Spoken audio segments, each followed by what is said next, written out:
ہرقل شاہ روم نے قریش کے قافلے میں ایک آدمی بلانے کو بھیجا، اور اس وقت یہ لوگ تجارت کے لیے ملک شام گئے ہوئے تھے، اور یہ وہ زمانہ تھا جب رسول اللہ صلی اللہ علیہ وسلم نے قریش اور ابو سفیان سے ایک وقتی عہد کیا ہوا تھا۔ جب ابو سفیان اور دوسرے لوگ ہرقل کے پاس ایلیا پہنچے جہاں ہرقل نے دربار طلب کیا تھا، اس کے گرد روم کے بڑے بڑے لوگ، علماء، وزراء و امراء بیٹھے ہوئے تھے۔ ہرقل نے ان کو اور اپنے ترجمان کو بلوایا، پھر ان سے پوچھا کہ تم میں سے کون شخص مدعی رسالت کا زیادہ قریبی عزیز ہے؟ ابو سفیان کہتے ہیں کہ میں بول اٹھا کہ میں اس کا سب سے زیادہ قریبی رشتہ دار ہوں۔ یہ سن کر ہرقل نے حکم دیا کہ اس ابو سفیان کو میرے قریب لا کر بٹھاؤ اور اس کے ساتھیوں کو اس کی پیٹھ کے پیچھے بٹھا دو۔ پھر اپنے ترجمان سے کہا کہ ان لوگوں سے کہہ دو کہ میں ابو سفیان سے اس شخص یعنی محمد صلی اللہ علیہ وسلم کے حالات پوچھتا ہوں۔ اگر یہ مجھ سے کسی بات میں جھوٹ بول دے تو تم اس کا جھوٹ ظاہر کر دینا۔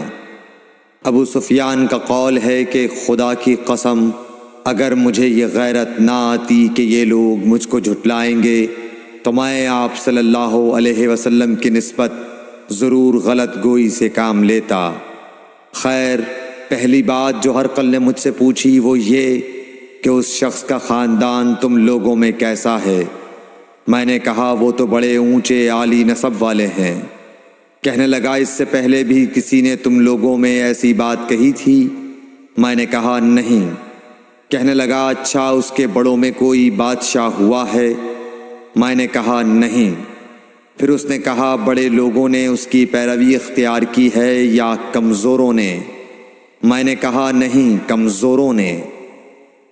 پھر کہنے لگا اس کے تابعدار روز بڑھتے جاتے ہیں یا کوئی ساتھی پھر بھی جاتا ہے؟ میں نے کہا نہیں۔ کہنے لگا کیا اپنے اس دعویٰ نبوت سے پہلے کبھی کسی بھی موقع پر اس نے جھوٹ بولا ہے؟ میں نے کہا نہیں، اور اب ہماری اس سے صلح کی ایک مقررہ مدت ٹھہری ہوئی ہے، معلوم نہیں وہ اس میں کیا کرنے والا ہے۔ ابو سفیان کہتے ہیں میں اس بات کے سوا اور کوئی جھوٹ اس گفتگو میں شامل نہ کر سکا۔ ہرقل نے کہا کیا تمہاری اس سے کبھی لڑائی بھی ہوئی ہے؟ ہم نے کہا کہ ہاں۔ بولا پھر تمہاری اور اس کی جنگ کا کیا حال ہوتا ہے؟ میں نے کہا لڑائی ڈول کی طرح ہے، کبھی وہ ہم سے میدان جنگ جیت لیتے ہیں اور کبھی ہم ان سے جیت لیتے ہیں۔ ہرقل نے پوچھا وہ تمہیں کس بات کا حکم دیتا ہے؟ میں نے کہا وہ کہتا ہے کہ صرف ایک اللہ ہی کی عبادت کرو، اس کا کسی کو شریک نہ بناؤ، اور اپنے باپ دادا کی شرک کی باتیں چھوڑ دو، اور ہمیں نماز پڑھنے، سچ بولنے، پرہیزگاری اور صلہ رحمی کا حکم دیتا ہے۔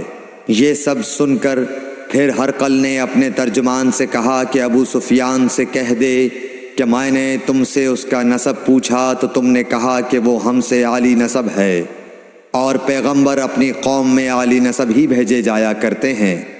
میں نے تم سے پوچھا کہ دعویٰ نبوت کی یہ بات تمہارے اندر اس سے پہلے کسی اور نے بھی کہی تھی؟ تو تم نے جواب دیا کہ نہیں۔ تب میں نے اپنے دل میں کہا کہ اگر یہ بات اس سے پہلے کسی اور نے کہی ہوتی تو میں سمجھتا کہ اس شخص نے بھی اسی بات کی تقلید کی ہے جو پہلے کہی جا چکی ہے۔ میں نے تم سے پوچھا کہ اس کے بڑوں میں کوئی بادشاہ بھی گزرا ہے؟ تو تم نے کہا کہ نہیں۔ تو میں نے دل میں کہا کہ ان کے بزرگوں میں سے کوئی بادشاہ ہوا ہوگا تو کہہ دوں گا کہ وہ شخص اس بہانے اپنے آباء و اجداد کی بادشاہت اور ان کا ملک دوبارہ حاصل کرنا چاہتا ہے۔ اور میں نے تم سے پوچھا کہ اس بات کے کہنے یعنی پیغمبری کا دعویٰ کرنے سے پہلے تم نے کبھی اس کو دروغ گوئی کا الزام لگایا ہے؟ تم نے کہا کہ نہیں۔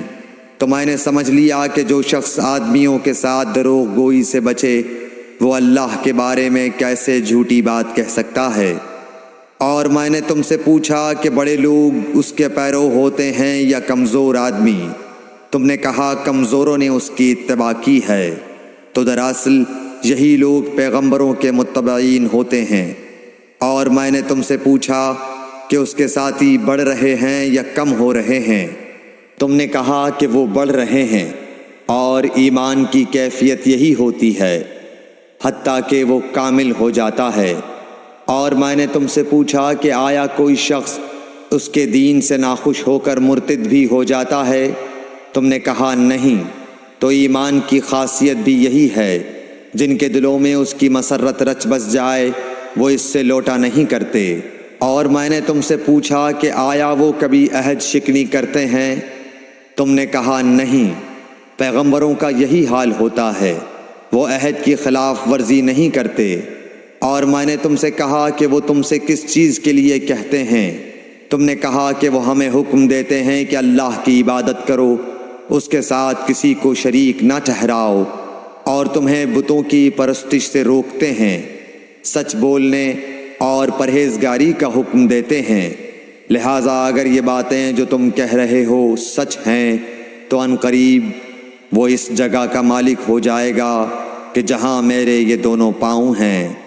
مجھے معلوم تھا کہ وہ پیغمبر آنے والا ہے، مگر مجھے یہ معلوم نہیں تھا کہ وہ تمہارے اندر ہوگا۔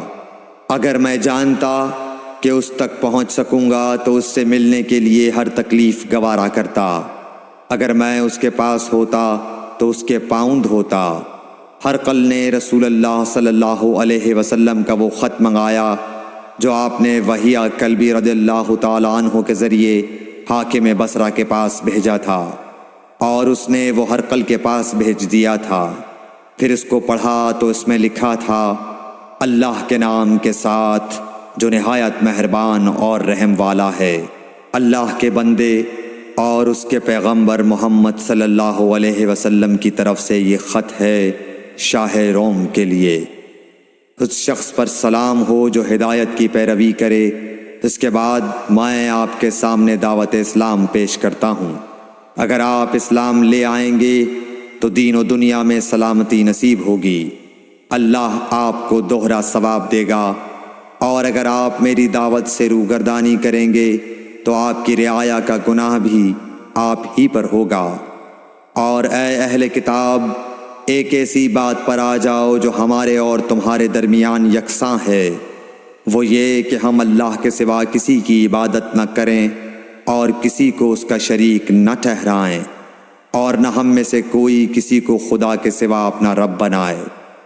پھر اگر وہ اہل کتاب اس کتاب سے منہ پھیر لیں تو مسلمانوں، تم ان سے کہہ دو کہ تم مانو یا نہ مانو، ہم ایک خدا کے اطاعت گزار ہیں۔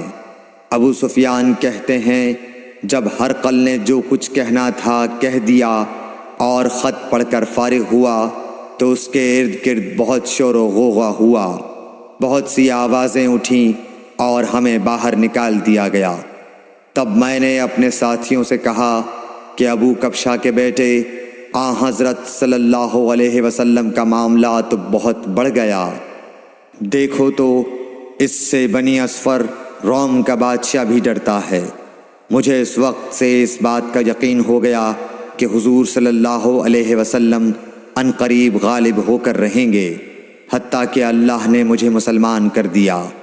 راوی کا بیان ہے کہ ابن ناطور ایلیا کا حاکم ہرقل کا مصاحب اور شام کے نصارہ کا لاٹ پادری بیان کرتا تھا کہ ہرقل جب ایلیا آیا ایک دن صبح کو پریشان اٹھا تو اس کے درباریوں نے دریافت کیا کہ آج ہم آپ کی حالت بدلی ہوئی پاتے ہیں، کیا وجہ ہے؟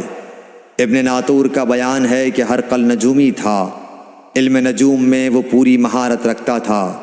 اس نے اپنے ہم نشینوں کو بتایا کہ میں نے آج رات ستاروں پر نظر ڈالی تو دیکھا کہ ختنہ کرنے والوں کا بادشاہ ہمارے ملک پر غالب آ گیا ہے۔ بھلا اس زمانے میں کون لوگ ختنہ کرتے ہیں؟ انہوں نے کہا کہ یہود کے سوا کوئی ختنہ نہیں کرتا، سو ان کی وجہ سے پریشان نہ ہوں۔ سلطنت کے تمام شہروں میں یہ حکم لکھ بھیجیے کہ وہاں جتنے یہودی ہوں سب قتل کر دیے جائیں۔ وہ لوگ انہی باتوں میں مشغول تھے کہ ہرقل کے پاس ایک آدمی لایا گیا جسے شاہ غسان نے بھیجا تھا۔ اس نے رسول اللہ صلی اللہ علیہ وسلم کے حالات بیان کیے۔ جب ہرقل نے سارے حالات سن لیے تو کہا کہ جا کر دیکھو وہ ختنہ کیے ہوئے ہے یا نہیں۔ انہوں نے اسے دیکھا تو بتلایا کہ وہ ختنہ کیا ہوا ہے۔ ہرقل نے جب اس شخص سے عرب کے بارے میں پوچھا تو اس نے بتلایا کہ وہ ختنہ کرتے ہیں۔ تب ہرقل نے کہا کہ یہی محمد صلی اللہ علیہ وسلم اس امت کے بادشاہ ہیں جو پیدا ہو چکے ہیں۔ پھر اس نے اپنے ایک دوست کو رومیہ خط لکھا اور وہ بھی علم نجوم میں ہرقل کی طرح ماہر تھا۔ پھر وہاں سے ہرقل حمص چلا گیا۔ ابھی حمص سے نکلا نہیں تھا کہ اس کے دوست کا خط اس کے جواب میں آ گیا۔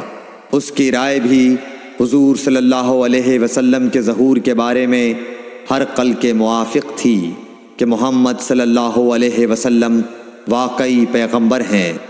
اس کے بعد ہرقل نے روم کے بڑے آدمیوں کو اپنے حمص کے محل میں طلب کیا اور اس کے حکم سے محل کے دروازے بند کر لیے گئے۔ پھر وہ اپنے خاص محل سے باہر آیا اور کہا، اے روم والو، کیا ہدایت اور کامیابی میں کچھ حصہ تمہارے لیے بھی ہے؟ اگر تم اپنی سلطنت کی بقا چاہتے ہو تو پھر اس نبی صلی اللہ علیہ وسلم کی بیعت کر لو اور مسلمان ہو جاؤ۔ یہ سننا تھا کہ پھر لوگ وحشی گدھوں کی طرح دروازوں کی طرف دوڑے مگر انہیں بند پایا۔ آخر جب ہرقل نے اس بات سے ان کی یہ نفرت دیکھی اور ان کے ایمان لانے سے مایوس ہو گیا تو کہنے لگا کہ ان لوگوں کو میرے پاس لاؤ۔ جب وہ دوبارہ آئے تو اس نے کہا، میں نے جو بات کہی تھی اس سے تمہاری دینی پختگی کی آزمائش مقصود تھی، سو وہ میں نے دیکھ لی۔ تب یہ بات سن کر وہ سب کے سب اس کے سامنے سجدے میں گر پڑے اور اس سے خوش ہو گئے۔ بالآخر ہرقل کی آخری حالت یہی رہی۔ صحیح بخاری حدیث نمبر 7۔